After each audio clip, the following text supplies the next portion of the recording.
Okay, let's dive right into this. Welcome to today's explainer, everyone. We are looking at a massive, massive shift happening in the business world right now. I'm talking about moving way past just simple, isolated task automation and stepping right into the total reinvention of corporate workflows. So if you're a senior leader or an executive trying to map out your organization's AI strategy, you are absolutely in the right place. We're going to completely unpack the definitive executive playbook for agentic transformation. But first, I want to start by asking you a super quick question. Have you heard of OpenClaw? Well, if you haven't, you definitely need to be paying close attention right now. Because this idea of white-collar disruption, it's not some far-off sci-fi concept for the 2030s. It's actually happening today. Literally, out on the streets. So check out this fascinating little anecdote from a recent tech summit just outside the Tencent headquarters over in Guangzhou, China. Everyday people, not just developers, were literally walking up to street vendors. And for just 300 RMB, which they paid instantly on their phones, they were getting a piece of software called OpenClaw installed directly onto their personal laptops. This is a real agentic solution that everyday folks are using to automate all their daily repetitive tasks, like constantly monitoring stock prices and pulling live financial advice. Just really think about that for a second. White-collar process disruption is literally being sold like street food. So, here's our game plan for today's explainer. 1. Welcome to the agentic era. 2. Assessing your readiness. 3. Reinventing workflows. 4. The build versus buy decision. And finally, 5. Scaling your transformation. Okay, let's move right into section 1. Welcome to the agentic era, moving beyond the hype. Let's just totally demystify this right out of the gate. An agentic solution is not magic, right?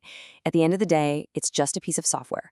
But what makes it so incredibly powerful is how it seamlessly combines 3 very distinct capabilities. It perceives, it reasons, and it acts. So the software can perceive, like reading an inbound email or scanning a massive 50-page memo. Then it reasons by understanding the specific context of the problem within your actual business. And finally, it acts. It goes out and writes a localized reply, or creates a new data entry, or even automatically triggers an order in a completely different supply chain system.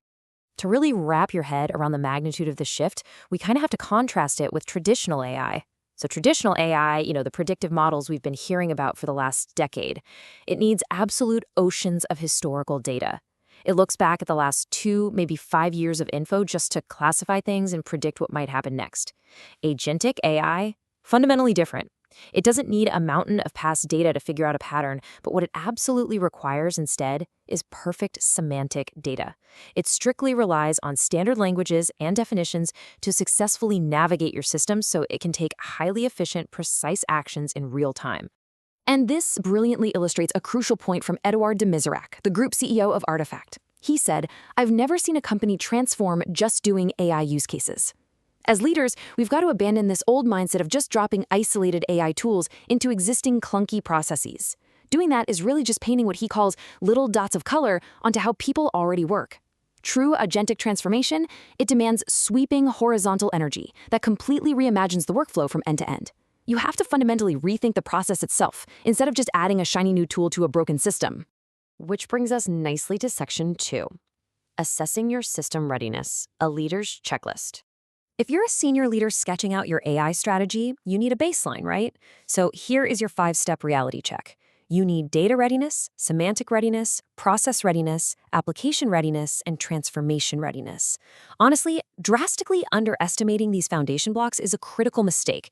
It's going to stall your efforts before you even get out of the gate. For instance, if you don't have a unified HR system, or maybe your supply chain lacks a clean end-to-end product referential, an agentic solution simply won't fly. The software has to have a highly structured environment to actually operate in. Actually, let's double down on step 2 for a second, semantic readiness. Because semantic data is absolutely king here. I really cannot overstate this. If you skip this step, you are guaranteeing failure, period. Think about it. If your company hasn't standardized its internal language, you're in trouble.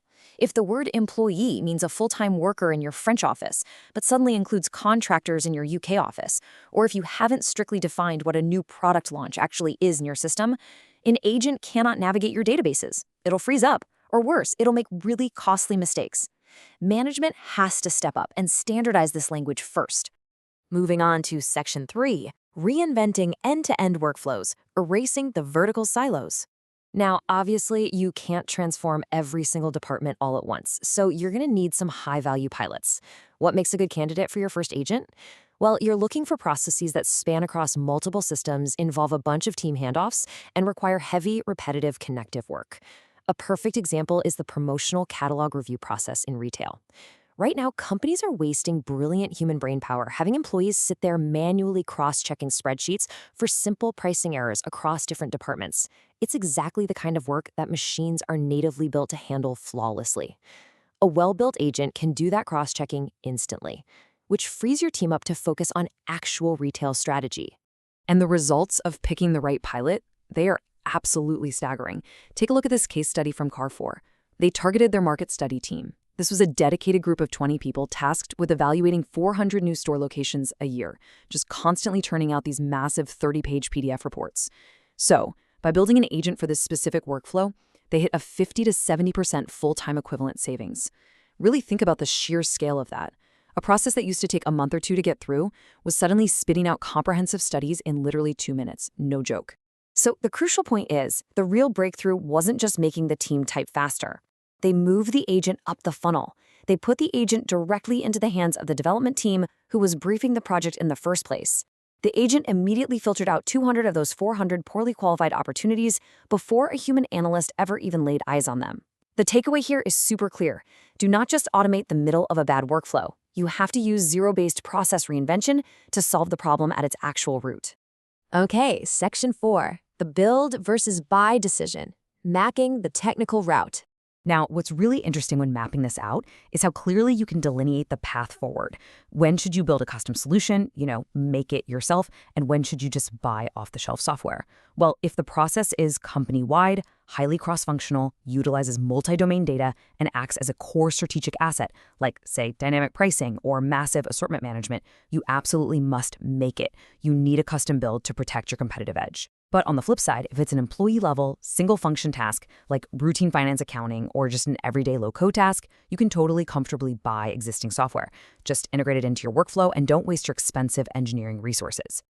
Let's jump into our final section, Section 5, Scaling Your Transformation, Mindset and the Human Element. So, to truly scale these pilot programs company-wide, you're going to need a crazy North Star. Seriously, aiming for a safe, comfortable 5% efficiency gain? It's entirely useless. The economics won't even pay for building the agent in the first place. Leaders have to demand aggressive 30 to 50% improvements.